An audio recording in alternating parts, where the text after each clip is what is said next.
Good afternoon, everybody. Great to see you. Thank you for being here at relatively short notice. Well. It's fair to say that in just 2 weeks, we have turned what looked like being the most boring general election campaign since any of us could remember to the most interesting and extraordinary campaign. 2 weeks ago, everyone was writing Reform UK off, thought the big squeeze would be happening. But actually, we were talking about what millions and millions of people up and down the country wanted to talk about. And that's the population increase. That's why we're getting poorer. It's about immigration. That's what ordinary folk want to talk about. But of course, the main parties didn't want to talk about that. And in that first week of the campaign, we held in the polls as everyone thought we would disappear downwards. And then a week last Monday, Nigel joined the campaign big time. And we've been heading north in the polls. And it's quite extraordinary. I'm loving being out campaigning. And what's remarkable is what's happening out there, up and down the country, the noise, the activity.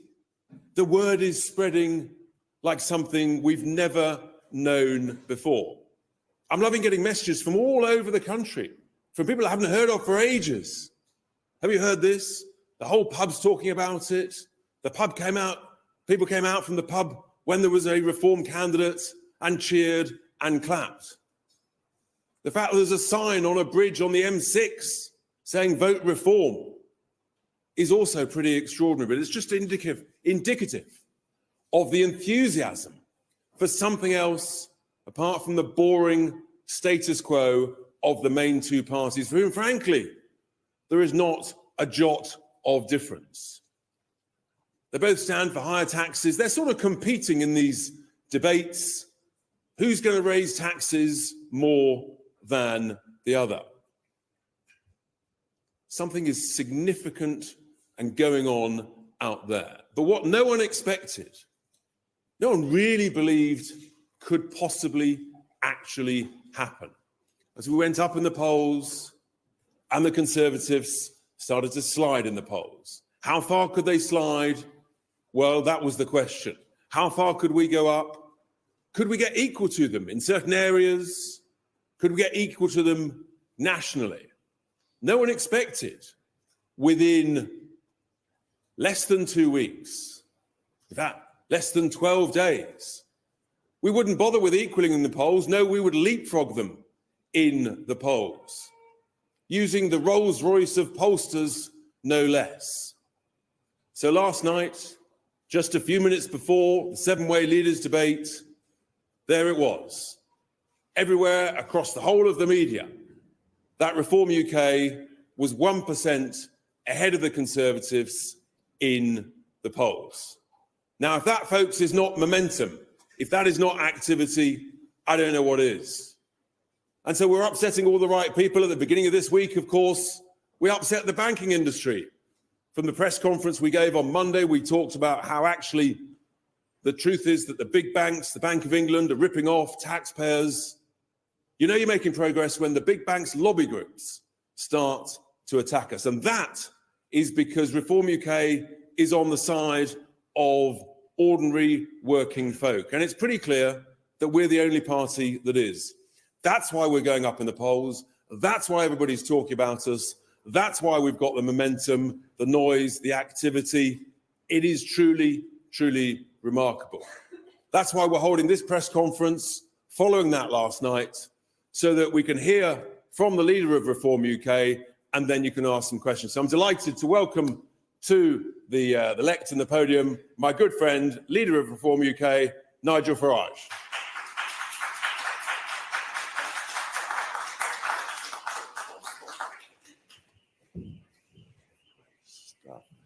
Well, good morning, everybody. The last time we had a little press conference in London, it was on Monday. And I said to you something is happening out there. There is a momentum behind what Reform UK are doing. And of course, there's always a lag time between understanding what's happening on the ground and seeing it playing out in the polls. I also told you that some of the polling industry were acting entirely dishonestly. And I'm pleased to say, as a result of my letter to the chair of the British Polling Council, they have been told now they really ought to be prompting for reform. So they're all playing catch up. I also said 3 or 4 weeks ago that I thought Reform would get more votes in this general election than the Conservative Party, and I absolutely believe that now to be the case. So yes, it was a delight last night to see that the inflection point has arrived.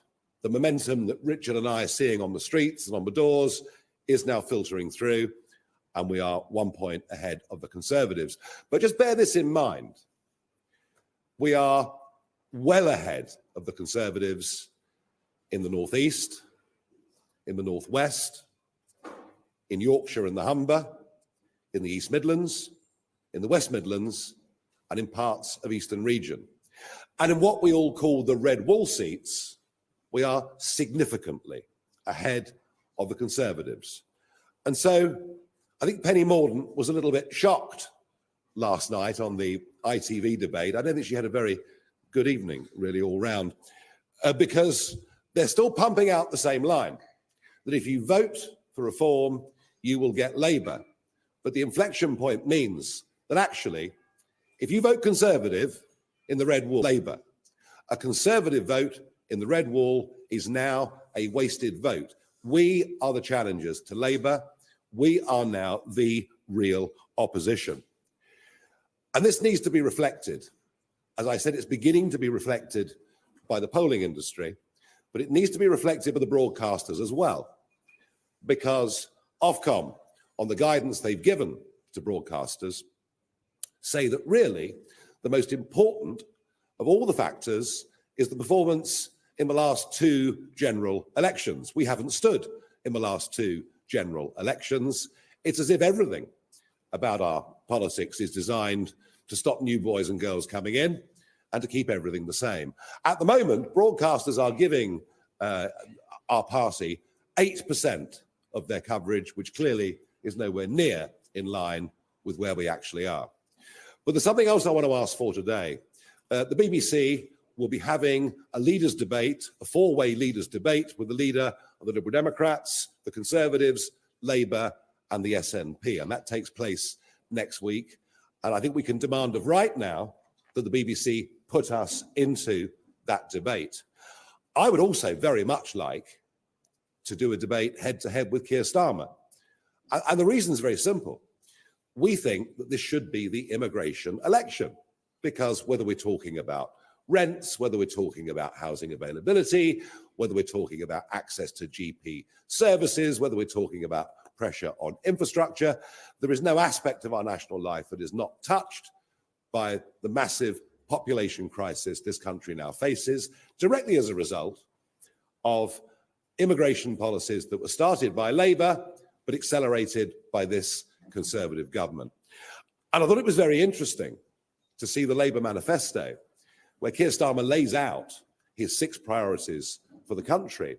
And not one of those 6 was mass migration into Britain. So we're very much of the view that nothing will change under Labour. Who knows? It may even get a little bit worse. I would love, as I'm now the leader of the opposition, I would now love, well, I thought that was fairly obvious to everybody. I would love to do a head-to-head with Keir Starmer to ask him, why? Why, if you're going out looking for the working people of Britain to vote for you, have you not put this in your top 6 priorities?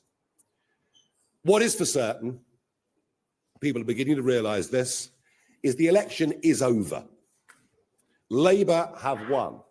It's merely a debate about the size of their majority, but perhaps more importantly, who is going to be the opposition voice to Labour in the House of Commons and in the country? Well, you may say to me, perhaps it'll be Sir Ed Davey when he's not falling off logs or on kiddie slides or whatever he may be doing. But Ed Davey can't provide real opposition to a Labour government about which we know in terms of policy really precious little, because Ed Davey agrees with the Labour Party on most substantive issues. And it isn't going to be Rishi Sunak leading the opposition. I mean, he'll probably be in California anyway. And the Conservatives will choose someone, and they probably won't last very long. And they can't provide opposition because they are hopelessly split down the middle on policy. In fact, they've spent more of the last 4 years fighting each other than they have fighting for the interests of the country. And I'm putting it to you that I believe I can be that voice of opposition. I'm pretty clear and consistent in what I stand up for. I'm not afraid of a fight. I don't bow to Twitter pressure or the mob on the streets. I've taken on the European Union.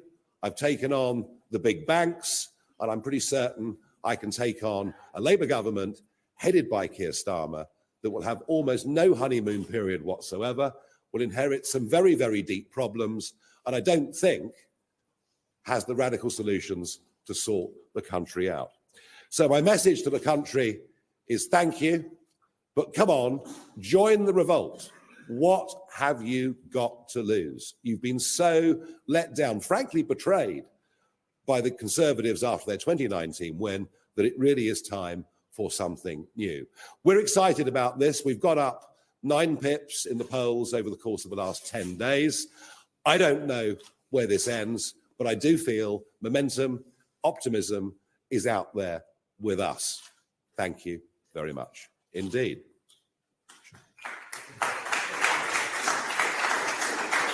Thank you. So that's the formal bit. Then we'll take some questions from the media. I think Chris just beat the two Chris's. Chris Hope just beat the Chris Mason in that race. Chris Hope. Can I just ask, when you ask a question, then you might stand up? Christopher Hope, GB News. Nigel Farage, we've been here before in 2015. You get all these votes piled up and 1 MP in 2015. What will change this time? And if you get maybe 4 MPs, as David Bull told GB News last night, and you're in second place, and the Tories are in third place, and they get 80 or 100 MPs, what does that say about our electoral system? Well, first things first, Chris, we got 4 million votes. When I led UKIP in 2015, we got 4 million votes. You're quite right, 1 seat. You know, never in the history of British elections had so many votes counted for so few seats. And I was deeply frustrated by it, and I'll admit, pretty wounded by it. I mean, wounded to the point where I pretty much said to myself, I never, ever want to do this again. But here I am, back out of retirement again. We're not going to get 4 million votes. We're not going to get 5 million votes. We're going to get a very, very substantial number of votes. I genuinely think we can get over 6 million votes. I don't know where the ceiling is. But when you start to get through, I mean, think about the Liberal Democrats. Now, albeit they've got a much more developed ground game than we've got, and we know that. But the Liberal Democrats sort of went from 10 seats to 50 seats by just getting through that electoral threshold. Whether we get through it this time or not, I don't know. But remember, this is not a short-term commando raid. This is a 5-year commitment. This election is our first step towards building for 2029. So however many seats we win, you have my absolute assurance that our campaigning for the 29 election, our building of a big movement in this country will begin the very next day on July the 5th. If we did finish up with a huge number of votes and a paltry number of seats, do you know what it would do? It would tell us yet again that Britain is broken and Britain needs reform. And that reform includes the electoral system, that reform includes the abomination that is the House of Lords, and that reform includes the right, as people in Switzerland have, to call referendums on key issues if they think their government and parliament are out of touch with them. Thank you. Thank you. Chris Mason. BBC. Thank you, Chris Mason, BBC News. Mr. Farage, give us an insight into your dreams when you're at the shaving mirror in the morning. It's difficult, isn't it, for smaller parties to make an imprint in the House of Commons, however well you do, however popular you are.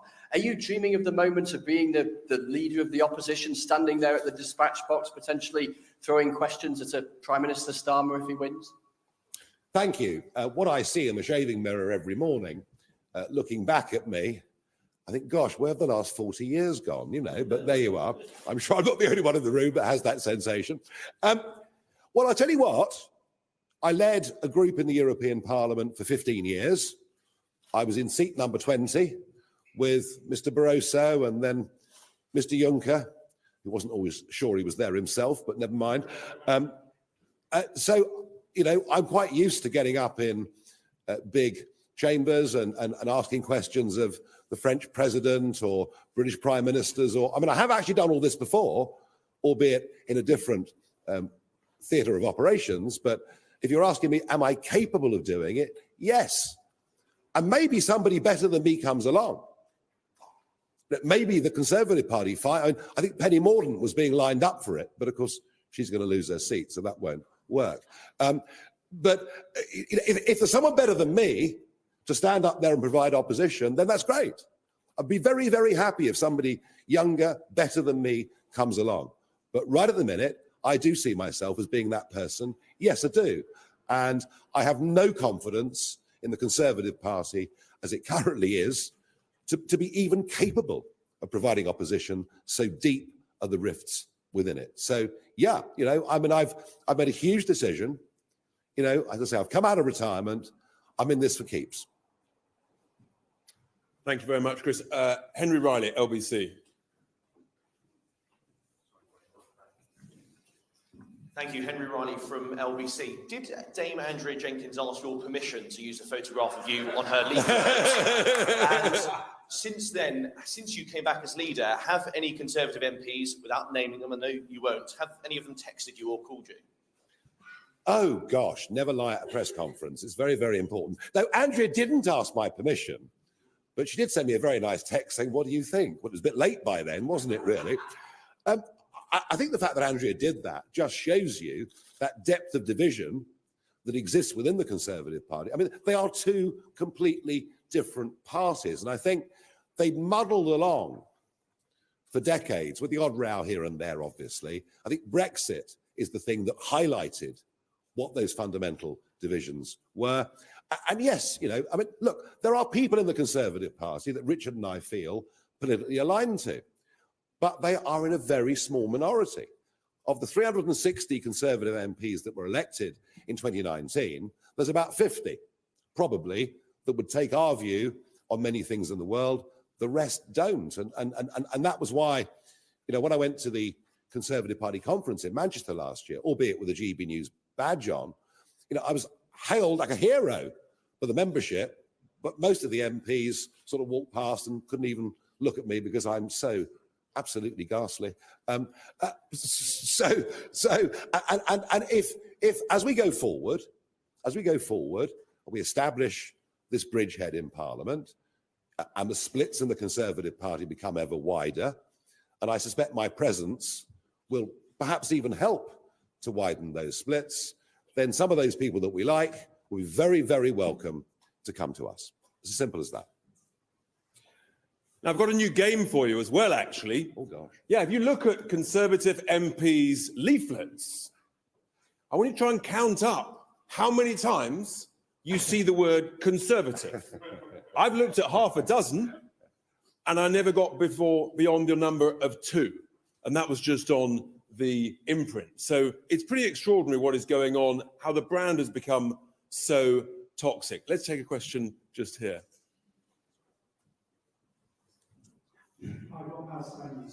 Isn't the most realistic way of you becoming leader of the opposition after this election to join the Tories? And can you rule that out? Boring, boring, boring. No, they're done. The brand's done. You can rule out joining the Tories if you become an MP. That was very interesting. One of the polls at the weekend showed that 25% of 2019 Conservative voters want the party to get 0 seats. This isn't just a sort of change that happens election to election.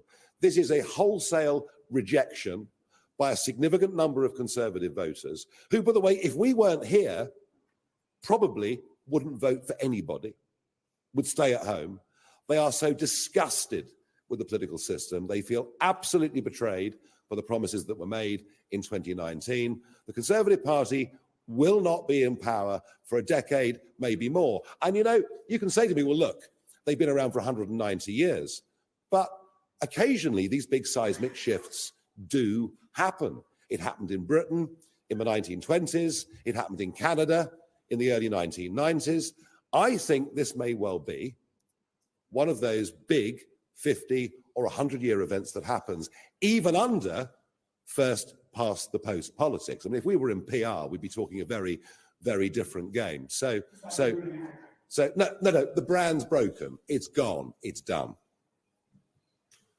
Just on the right there, yes, yeah. Thank you.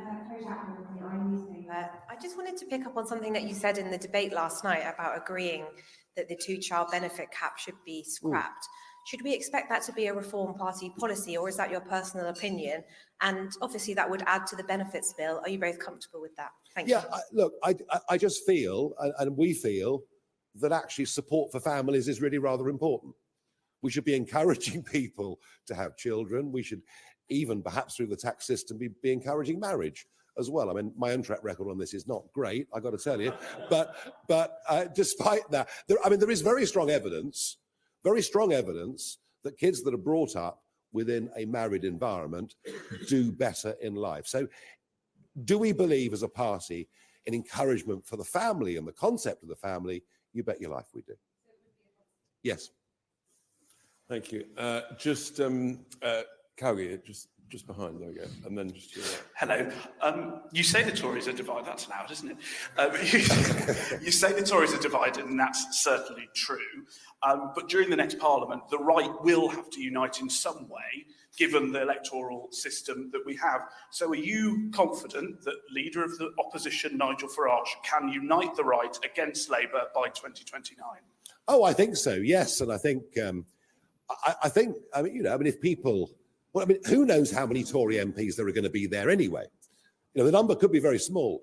And of course, you know, the other problem they've got, and you see this in the polls in the last week, is the Liberal Democrats are on the rise, and that reflects tactical voting that is going on certainly in southern, central southern and southwestern England.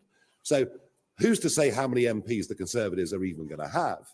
But look, you know, if the Damien Green and Jeremy Hunt wing want to go and join the Liberal Democrats, I'd have thought they'd be very, very at home there, frankly. Just your right, yes. Gentlemen, just to Chris's left. There we are, yeah. Thanks. Hi. Hi, Mr. Farage. Emilio from Politico. The Conservatives are obviously trying to make this election about tax in terms of their dividing line with Labour. They're shouting about the fact that under Labour's plans, the tax burden as a percentage of GDP would rise to 37.4%. But they're being quieter about the fact that under the Conservative plans, it would rise to 36.8%, less than percentage different. Do you think that that is a Conservative style tax plan? And I know you're launching your manifesto on Monday, or your contract on Monday. Yeah. Could you give us an idea at least of where that kind of number you would want it to be if it was a reform tax plan? I mean, look, this argument that's going on over tax, I've been in two of these debates with Angela Rayner and Penny Mordaunt. You're going to put taxes up. No, you're going to put taxes up more. I mean, mindless stuff. Quite how the Conservatives have got the front to say we're a low tax party, having increased the tax burden to the highest level it's been since 1948, is completely and utterly beyond me. The answer is they're both going to put taxes up because they're going to freeze the thresholds. And that means dragging in, you know, 40p was top rate from the late 1980s all the way through the Blair years. That was accepted as the top rate of tax. If you earned a lot of money, you paid 40p. And throughout that time, about 1.5 million people paid pretty consistently through that period of time. By the end of 2027, under current plans, 8 million people will be paying 40p tax. And that, to me, illustrates just what's happened just where the tax burden's gone up in Britain. And we've got a radical plan, very radical plan, to reduce the tax burden so that someone who's a staff nurse should not be paying 40p tax. So we would up that threshold to 70,000, which strikes us as being realistic, as a place where 40p kicks in. But more significantly, what we will be unveiling and explaining fully and talking about on Monday, and you're quite right, it's not a manifesto, because the word association with manifesto is lie, so we're not going to play that game. It'll be our contract, and it'll be what we're going to campaign for in opposition, the arguments that we're going to make in opposition. We're not pretending we're going to be in government. We're not this time anyway. So the radical plan is to raise the level at which people start paying tax to £20,000 a year. It'll be a mass simplification of a tax system. It will take many, many pensioners who, if they've got small private incomes, are now being dragged into a tax system, out of a tax system. It'll take a total of 7 million people completely out of tax. It'll mean fewer civil servants, isn't that good? But it'll also, more significantly, genuinely give those on benefits the incentive to go to work. And I think, sometimes we talk about people on benefits, and perhaps people use slightly pejorative term about those on benefits, when actually many are trapped, completely trapped. They go back to work, they work more than 16 hours, they start to lose in tax what they're gaining, they may as well just stay on benefits. This is a real way to get people back to work. And if we do that and succeed with that, which we think, understanding human nature, as we believe we do that it will, that means less reliance on unskilled, cheap foreign labour. Now, I know the big employers will scream and shout because they become addicted to cheap foreign labour. So I think what we've got to say on tax is actually radical and genuinely interesting, and we will outline all of it on Monday. Thank you. Only yesterday, it really is a very serious issue. I had 2 pensioners yesterday say, you give with the one hand where pensions go up, but all of a sudden it's all gone in tax. And so what's the point? It's a massive, massive issue. ITV. Thanks very much. Harry Watson, ITV News. I'll stand up under instruction. This is clearly a moment for your campaign. Are you ready to take advantage of this? Do you know where these voters are? Are you able to get your supporters out on polling day? Is your party in a state to capitalise on this moment? It's a very good question. Not really. No, look, we're not as organised and as developed as the Liberal Democrats. They are very, very good at their ground game. They've got a network of councillors they built up across the country. We're honest with you. We admit we're not in that position. So the way that we do it, and it's back really to Chris Hope's question right at the very beginning, the only way we can do this is we have to get the total number of votes well up over that 6 million figure. And if we do that, we will start to break through and win seats. So is there a ground game for us? Yes. Are people now coming forward enthusiastically to help us? Yes. Are people coming forwards and giving us 25 quid or more to join the party or support the party? Yes. Money is flowing in through the door. Support and help is coming in. Look, I'd have loved 6 months at this. I'd have loved 6 months at this, but we haven't got 6 months. We've got 3 more weeks.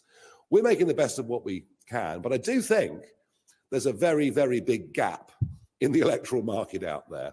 If none of the above was on the voting paper, quite a lot of people would have been tempted by that. I also think what we'll do is we'll bring people out to vote who the other parties can't reach anyway, because they will have been non-voters before. And a significant chunk of our vote already are people who otherwise would not vote. So look, are we fully in a position to capitalise from this? No. But are we doing our best as we go? Yes. And if we can win that really big mass audience, then I think we'll surprise even ourselves with how many seats we can win. Look, it's an if. Of course it is. Everything in an election is. But I do think momentum and trend is with us. It's actually one of the saddest things you hear on the doors, where people say, it's not worth it, it won't make a difference. This time round, actually, I think there is a sense of belief that it can make a difference, that it's a journey. It just feels very, very different to before. Yes, gentlemen, just there. Thank you very much. Jochen Bittner, German news weekly Die Zeit. Mr. Farage, if you would allow a question from the German perspective. As you know, there is a similar party in Germany which manages to tap into the pool of disenfranchised voters who have left the Conservative Party and also the Social Democratic Party. Now, this party, the AfD, they have also grown very quickly. And they ran into the problem that a number of their candidates held views that were quite damaging to the party. So how do you want to prevent running into a similar problem? No, it's a good question. I mean, the AfD, I knew the founders of the AfD and I saw them in the European Parliament. And of course, it was actually founded by academics who were really worried about Germany's place in the euro. And that was the main thing that got the party going. Yeah, look, they've had some real wrong-uns in the AfD, not at grassroots level, but at quite senior elected level out in, as you know better than me, out in some of the land. All I can tell you is this. In my previous incarnation as leader of UKIP, I had an absolute rule that nobody who'd ever been part of the British National Party or any organisation like that could even be a member of the party, let alone a candidate. And I was absolutely ruthless about that. And I think because I did that, I would honestly say to you, I did more to destroy the British National Party as an electoral force in Britain than absolutely anybody else.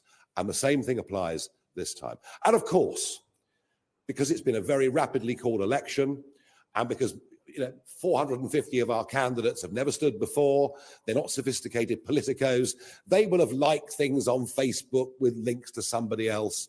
It doesn't make them extreme right or far right.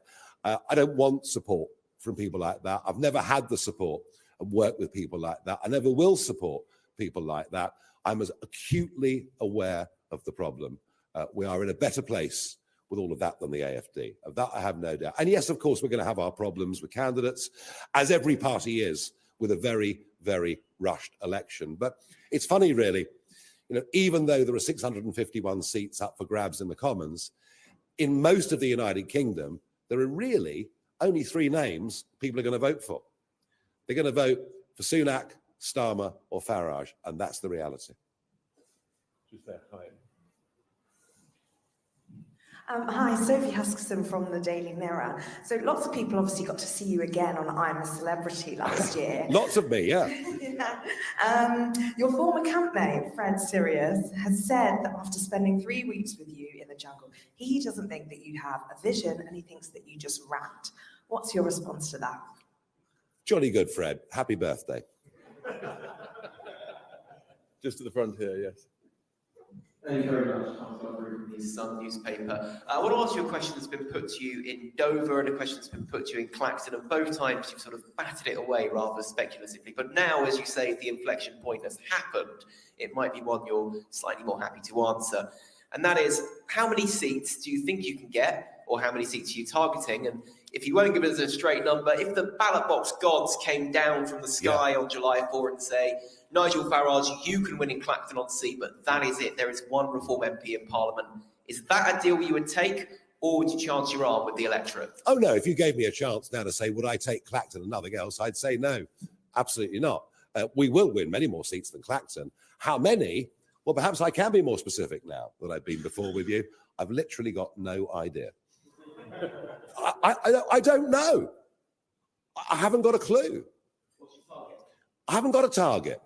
I'm traveling optimistically, doing the best I can, building what's going to become a very, very big mass movement over the course of the next 5 years. Just you watch. Just hear it.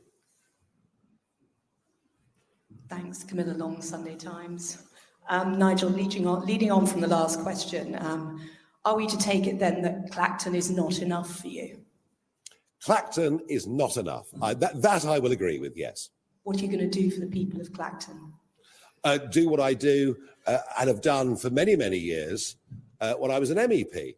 It's quite interesting. If I write a letter to banks or authorities or people with whom constituents have problems, they generally jump up and start to do things. So I do think I could be a champion for local people who've got problems with, they might be running their own business or whatever it is, and I can do that for them. But you know something? Clacton is at the end of the line. it's the terminus. It can be easily forgotten. And it would be accurate to say that, of course, it has had some levelling up money, that's true. But kind of once levelling up money is spent, that's sort of it, really. You get a few pretty new buildings or whatever it may be. What I would hope to do, can't promise, what I'd hope to do as a national figure is attract some genuine business investment into the constituency. There are parts of that constituency that are genuinely really pretty hard up. You know, cost of living crisis, energy bills, things like that. It's very, very real indeed. And yet, there are 2 or 3 world-class engineering firms operating from within that constituency. If I can help showcase that and get more investment for them, I will have done my job as their representative. As I say, it would be foolish of me to guarantee I can do it, but I will damn well try. Lady just there with a hand up. Rowena Mason from The Guardian. What number of seats would make you feel happy to wake up having won on election morning? You know, you said Clacton's not enough. If you got, say, 10, would you feel happy and satisfied by that? Has Reform got enough money to fight an election on this sort of nationwide scale, given you can see that the major parties, the Tories and Labour, are spending sort of £35 million each? I said earlier that money was coming in every day in small 25 quids, and we'll raise, you know, we will raise £2 to £3 million in 25 quids, and that's great. But the real answer to your question, and I can be more direct on the second part of your question than the first, the real answer is, right at the moment, we do not have the ammunition that we need, and we're going to need for the establishment counterattack that I expect to begin from the Labour Party as well, pretty imminently. So, no, we do need to raise money, a lot of money, very, very quickly, and that's something we're going to be focused on very heavily for the course of the next few days. So, yeah, we are the underdogs. We are the underdogs in every sense, and we haven't had much time to really get ready for this election. So, no, we do, I would admit a weakness there. We do need to raise a lot of money and do it very, very quickly indeed. We're trying. We genuinely are trying. How many seats would make me happy? I refer to the previous answer to the Sun newspaper. I have no idea. We're on a journey. We've got momentum. Let's see where it goes. All right, great. Is that Good. I think that's it. Thank you very much indeed, everybody. Thanks for coming. Really appreciate it. And we will see you very, very soon. Good. Well done. Great. Right. Okay. Just let me know. Give me a thumbs up, guys, if you can hear me. If you're still on the channel watching this, that was obviously that press conference went out at 1 o'clock. I've just finished watching it on my TV, so I didn't kind of clash with this channel. Okay, so there's a few points there that I think we need to bring up. There's some very interesting stuff happened with Reform since we did our demonstration on the 1st of June. And that's great, guys. Thanks for giving us a thumbs up. That's really, really appreciate it. So I know you can hear me. So there's a lot happened. And one of the interesting things is I've just noticed that the Reform net zero policy on migration, which basically meant you traded 400,000 doctors, lawyers, and successful builders. Are your team struggling to find the latest plans? Try Asana. And Mohammed, basically that policy's gone. Now what I was going to say, UKIP, what Reform are doing, they're saying that the only immigration will be skills immigration. Now that's progress. That's progress. Where I am disappointed in Reform and in Nigel Farage. Now, I've never been a member of the BNP. I have been a member of UKIP, and I have been a member of For Britain. Farage prohibits people that were in For Britain. And For Britain had exactly the same policies as UKIP and very similar policies to what Reform have. Reform forbid anybody that was a member of For Britain, I think, from joining, certainly from standing for office. So that takes a massive swathe of people. There were thousands of people who were members of For Britain at one point. It takes them completely out of the game. So we're in a situation where you've got some very good political activists who are not far right. They weren't Nazis. They believe pretty much everything that Farage says he believes, but they're not allowed to join. And the only thing I can put it down to is snobbery from Nigel Farage. So the good points are he is basically on the side of zero immigration except essential immigration. I don't have a problem with that whatsoever. I think that makes sense. The other good thing that's come out of this, they're imitating us. They're imitating us. You remember Tommy and Carl Benjamin and Lawrence Fox and I think not Calvin Robinson, Maya Tusi, basically sat down, smoked cigars, and talked about the pledge. And what we've now got from Farage and Co. is the contract. So what I really think's happened, I think Nigel and his men have seen what we did on the 1st of June, and they are absolutely jumping on that bandwagon. And my problem is this. I'm still very, very suspicious of Nigel Farage, particularly when he thinks that the policy he had for excluding the far right from politics was just ban anybody that had been in a political party he didn't like. Incidentally, members of Sinn Féin and probably members of the PUP would have been allowed to join Nigel Farage's party, and they're two parties that back in the day were closely associated with terrorist groups. That's just a fact.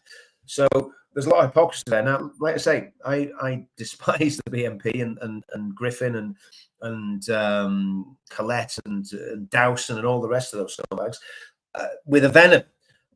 But does that mean that Bill from Oldham that joined the BNP because there was literally nothing else there should be excluded from politics without a statute of limitations? That's an absolute scandalous and elitist rule. And remember, Farage is an elitist. Now, when we think about this next election, we don't know what's going to happen. We really don't know what's going to happen.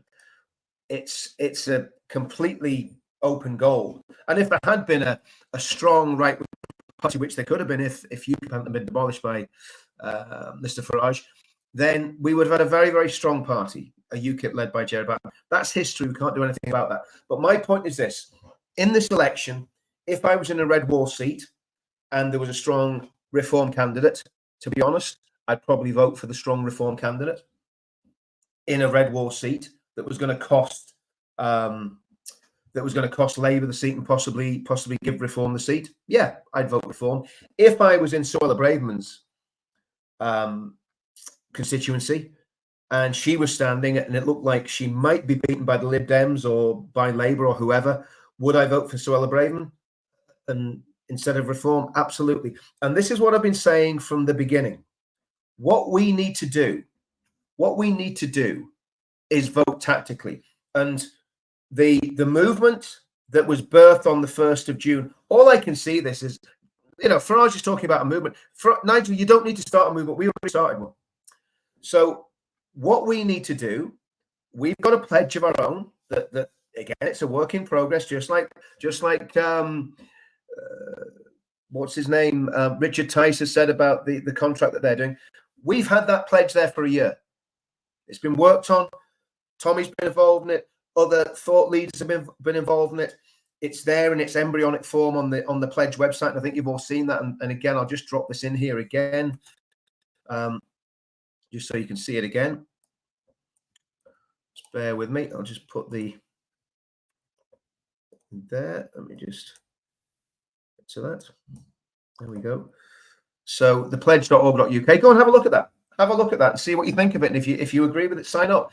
But that's a work in progress. That is something that we're talking to other thought leaders in the movement about how we move this all forwards. Now, believe you me, reform in its current form is not the answer to this country's problems.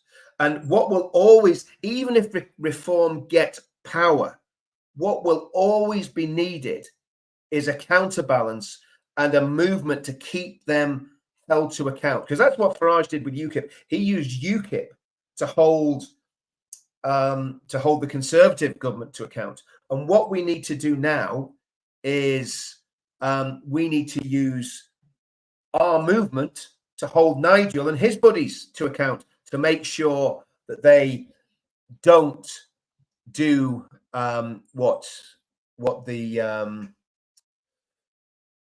Conservative Party have done and just ignore everyone. Do you know what? That is 100% right. That's what we need to do. That's what we need to do. And, you know, our movement that we're building is different, because we're not saying that we're a political party. We're not grabbing for people's votes. We're going to start a movement based on ideology, based on principles, based on community, based on looking out for each other, based on bringing people together, not pulling people apart. And I believe we can do it. And I believe we will have people from all backgrounds, all races, joining our movement and standing with us. And I believe there are 30 million people agree with us. Does that mean that reform has no place in any of this? Not at all. But what has to happen is, the reality is when we get our movement properly formed, what we've got to do is look for political answers. But we don't go begging any of these political parties for us to join. The boot has got to be on the other foot. The tail is not going to wag the dog anymore. The dog's going to wag the tail, and we're the dog. And people like Nigel and the Reform Party, they're the tail. They might have the slick words and the smooth appearance and the nice suits and the multi-millionaire backers, but we've got the people on our side, the real people of this country, the people that count in this country, the working people of this country, the people that built this country, the people that fought for this country, and the people that died for this country. That's who's in our movement, the proper working class. We are not elitist. And I'm not saying this to be an inverted snob. Moving on. Well, it's the same thing. The movement is the Cultural Revolution. It's exactly the same thing.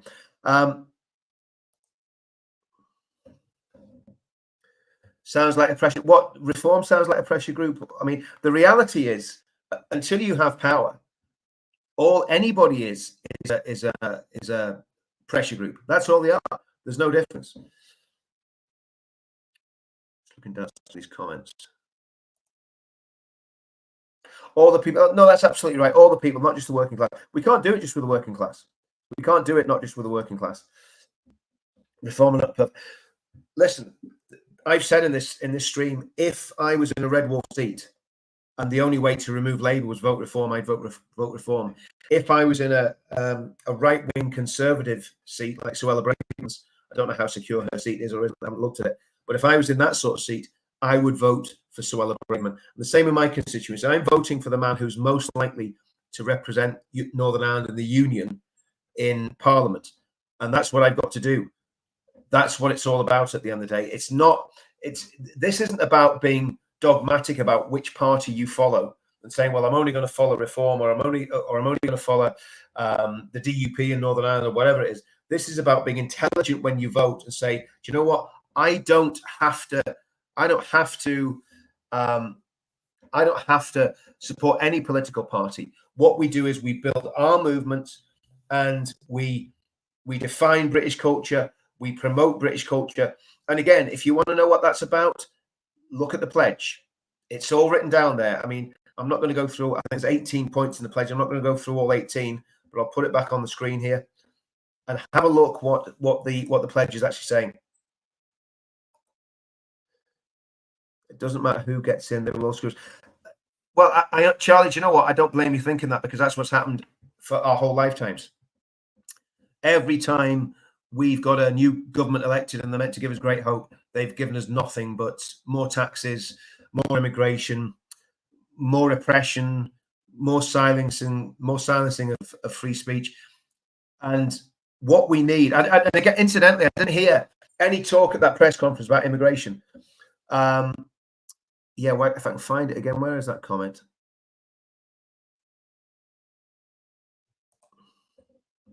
I changed his mind. Shows Richard is a flexible man. Yeah, I have changed my position somewhat, because if reform get over 30% in the polls, then it's game on for them to get quite a few seats. I still think Farage doing this is going to guarantee a massive Labour landslide. And I think we've got to realise how dangerous that is. And that's what I'm saying to you.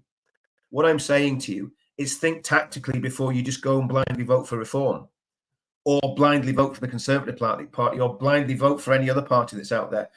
Think very carefully about what you can achieve with your vote and what influence you can have with people in your area. So if you decide to vote for Reform because they're standing against Labour in the northeast of England, and you've got a good chance I mean, Sunderland would be a prime example, or Hartlepool, any of those places that had big Brexit majorities would be a good place to vote for Reform. If you're in a proper right-wing Conservative constituency that's threatened by Labour or the Liberal Democrats, voting for Reform would guarantee our enemies getting into power. Because people like Suella Braverman, Jacob Rees-Mogg, a few of the others in the Conservative Party, it's just a few, but there's a few good people still in the Conservative Party, and Farage knows that as well. So, you know, it's okay for him to say, we'll just get rid of a lot of them. But that's not a solution to the problems that the country's facing. What have we got here? There's something dark happening. It's called the World Economic Forum and the World Health Organization, where the ones pulling the strings in many parties. Yeah, I would agree with that. And remember that Tice and Nigel, until yesterday, had the net zero migration policy, which I've spoken out against. I've called it out, and I'm glad they're coming onto our way of thinking. And our way of thinking is very, very simple: that we need zero migration, not net zero. We need zero migration. Yes, we need certain essential key workers, but they need to be very, very carefully selected. And we're talking in the thousands, not in the hundreds of thousands. People coming in to be nurses, doctors, high-tech industry skill shortages, but not coming in en masse and bringing their 4 wives and 16 children. That's not what we need. That's not what we need in this country. What we need in this country is a complete moratorium on immigration, completely stop the boats and literally deport everybody that's come and falsely claimed asylum here by coming here illegally. Because if you've come from France to the UK in a boat, you've come in illegally, you should just be deported. There shouldn't be any claim for asylum. You should be sent back to France. And if you want to claim asylum in France, by all means do. But you can't claim asylum when you come here illegally from a safe country. That should just be across the board.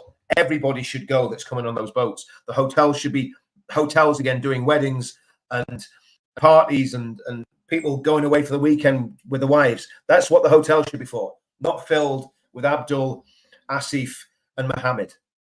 That's the reality. And we've got massive security dangers with people coming on these boats. We don't know who they are. They're all ditching their mobile phones and their passports. Then they get new ones when we're not new passports. They'll get new passports soon enough. So yeah. Oh man, it's just gonna have a look at these points here, guys. I like that one. That's a good comment. God wins. You know, we can get very, very uptight and upset about things, but you know, the reality is, I believe, just like Mickey says there, that God's in control. Yeah, the movement has to take time to grow with as many disillusioned voters as possible. 100%. We've got to build our movement, no matter what Reform does. Okay, where can you access the 18-point list? I'm going to drop it in the comments yet again here, and I'll put it in the comments down below, because what I want people to do is have a look at those points and give us feedback. Because this is a work in progress. This is something that we're talking to lots of different partners in this movement about, and we've got to make sure that that we get it right. And I think these points are very good, but we're open to feedback. And what we want everyone to do is sign up. Then when I get time, I'll be sending everyone an email saying thanks for signing up, and please share it with your friends, and then giving a way that you can actually respond to us so we can get some feedback, because that's what it's all about.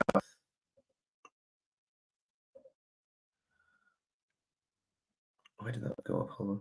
Sorry, guys. Just bear with me. Okay, so that's at thepledge.org.uk. dive on there if you can, guys. Sign the pledge. Great, Cool Hand, you've signed the pledge. Get in there and sign it. Cool Hand's recommending it. He says, Richard, I agree. I agree with most things you're saying, and I've signed the pledge. Sign it, people. So that's a good recommendation. And again, there's the web address. Obviously, it's not a link there. There's a web address. I'll put the link when the video's over. So yeah, I mean, listen. The reality is, am I a big fan of Farage and Reform? No, I'm not. Am I saying don't vote for them? No, I'm not saying don't vote for them. What I'm saying is we've got to be very, very intelligent in how we vote in whatever constituency you're in. What we've got to do. Oh, how do I pin it at the top of the comments? That'd be good to know. Let me try that then. Let's try pinning it, see if I can do that. So how do we do that? Okay, so is it letting me? On a live stream, on this live stream, for some reason, it's not allowing me to pin it. Yeah, I'll pin it to the top of the comments actually when I get the when I get off there. So yeah, to me, there's a very interesting set of circumstances happening at the minute, and we've got to work out what's exactly the right thing to do for our country. And like I said to you, I keep going on about it. Labour seat where you've got a chance of getting reforming, smash the reform button. You know, that's a bit of a pun on the YouTube stuff, but no, vote Reform if you're in a Labour area where you've got a chance of getting in. Absolutely 100%. Right-wing Tories, I would protect them. I'm not party political. I don't care. You know, I don't care whether you're badge Reform, badge Conservative, whatever you are. To me, it's about saving the country. You're right, Jim. No one is coming to save us. We've got to save ourselves. We have got to save ourselves. It's as simple as that. We've got to basically save our own country. And thank you very much for that. Appreciate that. What's happening here? Sorry, try to get a comment up there. It's not going up for some reason. I've signed a pledge. Understand we can vote for who we prefer. Yeah. Well, that's it. I think, Sonia, I think this is the important thing about this, right? Basically, as we build this movement, it'll change. People will come and go, but that's why we've got to get the ideology right first. I don't think Farage has a hard ideology. I think he's quite patriotic. He doesn't have a hard and fast ideology. I don't think he gets the big elephant in the room, which is obviously Islamism, because we can't use the other word on this platform, or else we'll get vaporized. But you know, he doesn't. He mentions it. He mentioned it once on the Trevor Phillips show, and literally you could see him panicking as he was actually saying it. He was, you know, his countenance dropped, as it says in the Bible. He looked very, very disturbed. Well, I agree with that, Doffler, to a certain extent, but I think what we've got to be very careful of. What we've got to be very careful of is the hardcore communists and Labour. As far as I can see, the Labour Party is stashed with hardcore left wingers and communists. Okay, just gonna. I think Farage has a. Let's have a look. I think Farage has opportunity. Yeah, well, I do too. I mean, and I'm not saying don't vote for Reform, but what I'm saying is I know Farage. You know, not personally, I've never met the man, but I know what he did in 2018 with UKIP. I know what he did with the Brexit Party, and you know, is he the man to save the country? Well, he might be one of the men to save the country, but it's about. That's a very good comment. Get the power first. How do we get the power? We get the power by getting people together and forming this big movement, this big community. And that's why the ideas that we're talking about at the minute, why we're all trying to get email addresses off people, there's nothing sinister in that. It is literally, I know that the deep state will try and take us out. And I think, if I was really conspiratorial, I would be saying that Farage's timing is very, very interesting, because the reality is that we've got momentum. Farage thinks he's got momentum. Yeah, he has. I'm sure he has. But we've got momentum as well. So there's two different things going on here. The first thing is the election, the 4th of July, the 4th of July election. You think very deeply about how you're going to vote for that. You go out and you vote. I'm going to have to block that guy because he's starting to annoy me. Where is he? How do I block this fella? Okay, he's gone. He's gone. There's, I believe in free speech, but when someone's just abusing me on my channel, I'm sorry, they're just going to get blocked if I've got the time to block them. What's this one saying? Farage is great at acting. He is, absolutely. Listen, he's a showman and he's a great speaker.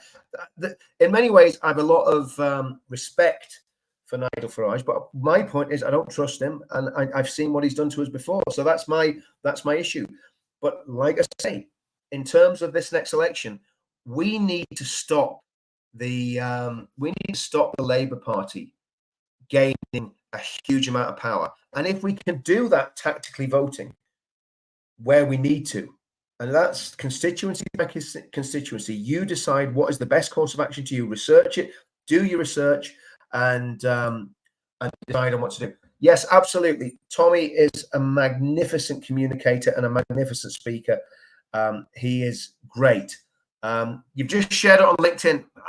I'd be worried about that. Don't get yourself banned, Keith. I don't want you getting banned for sharing something that LinkedIn might consider against their terms and conditions and what have you. Farage smelt blood, weak opposition. Then he saw the June. Yeah.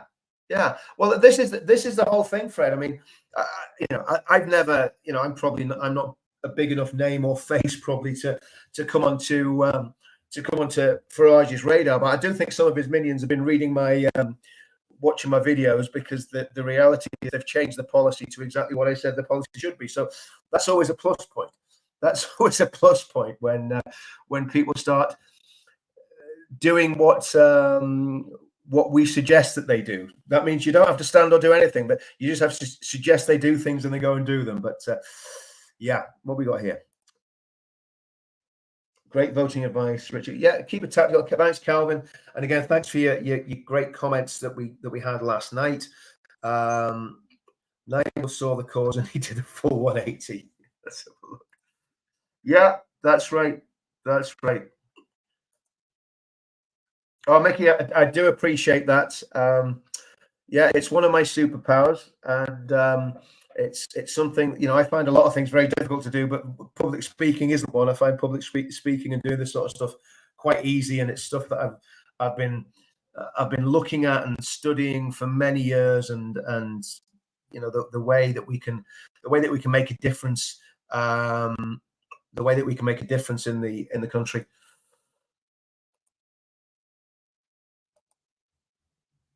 Yeah, Don, thanks very much for that. What I'm trying to do is try and bring some common sense to this, and it is a team. Someone's just put there's no I in team. I absolutely agree with that comment. It is about saving the country, and it's about finding the best way to do that. So okay, so let's say here's a scenario. Okay, so let's just say that Farage gets over 10 seats, and I said if Farage gets over 10 seats in the election, I'm going to eat humble pie, and I'm not looking forward to what that's going to be on the day after the election, because I've asked my wife, you've got to bake me some humble pie. So I am going to eat some humble pie the day after the election if he gets over 10 seats.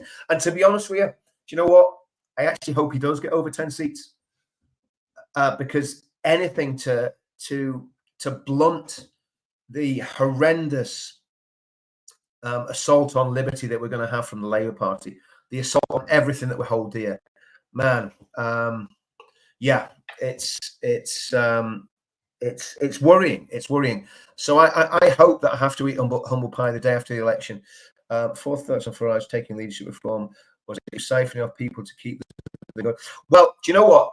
Listen, Tommy, I agree with that. I agree with that. I mean, I try not to be too conspiratorial, because if we're being too conspiratorial, pot noodle. Oh, is that humble pie? Pot noodle, man. No, that's not going to be good. But yeah, if that's what it takes, I'll do it. The reality is that could be a massive part of this. I've always had my doubts about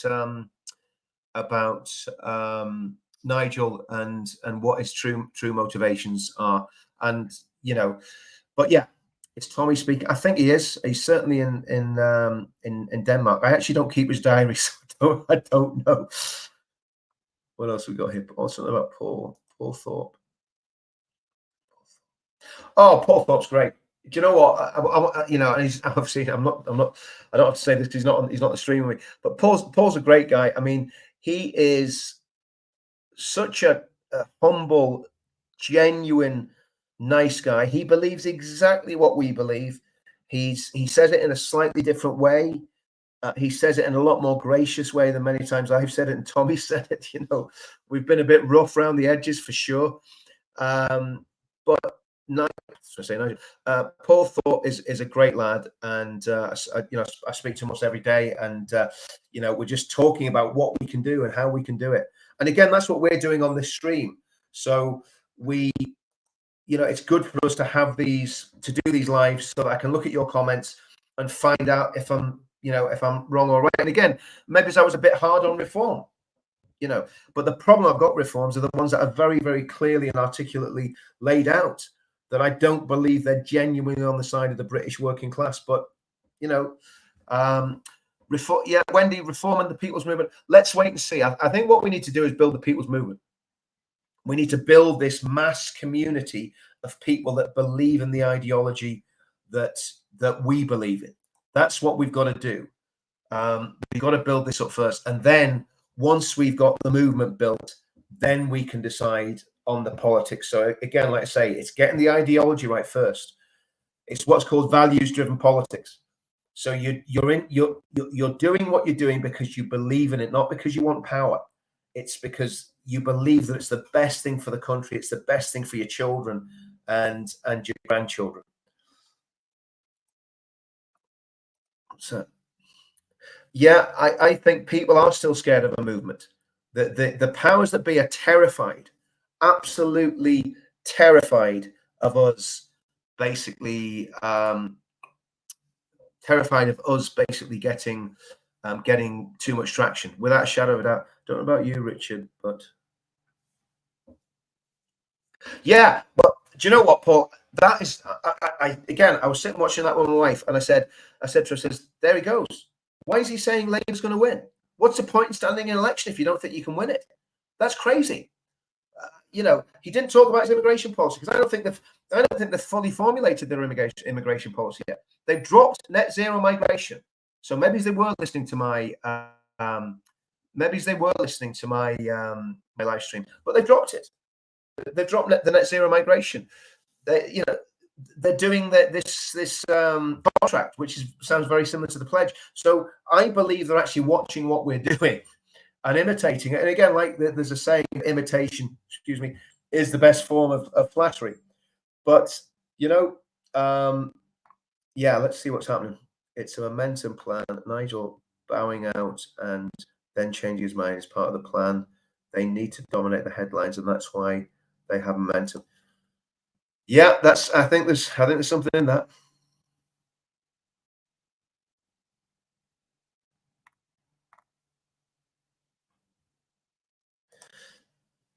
Okay. Again, I haven't got a clue about Tommy's personal finances, but I would be you could knock me over with a feather if that was true.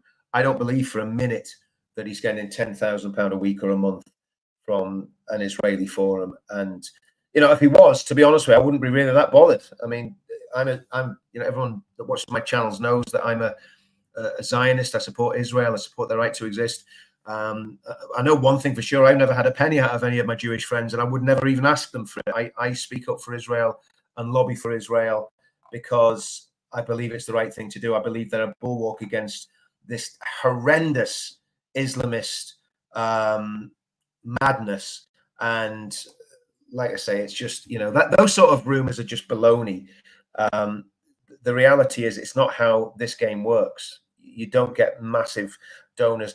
Believe you me, most of us that do this do it for the love of it. And most of us that do it basically have our bank accounts emptied doing this. It's very expensive to travel all the time, especially for me living in Northern Ireland. It's extremely expensive. All I've done is basically lost money, lost jobs, and put massive strain on my family. So I mean, the reality is it's not the sort of thing you get into if you want to make money. Put it that way. I was laughing. I was watching Farage talk about people who were in the 40% tax bracket. He said there's only 1.5 million in the 2000s. Well, I was in the 40% tax bracket then. I can tell you, I'm not in it now. So this is not something that I do for money, and I don't believe anybody else does it for money. Can you join gun clubs? That's an interesting question. Okay, the rumors to try and that's it. The rumors to try and discredit. There's loads of stuff been going about to try and discredit Tommy for years, and it's always going to happen. It's always going to happen. What's this one? Israel stands foursquare with us. Yeah, well, this is the whole point, Calvin. This has always been my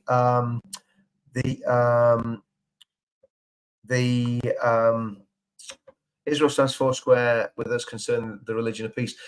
Yeah, absolutely, and I think that's definitely worth remembering. Okay, what have we got here?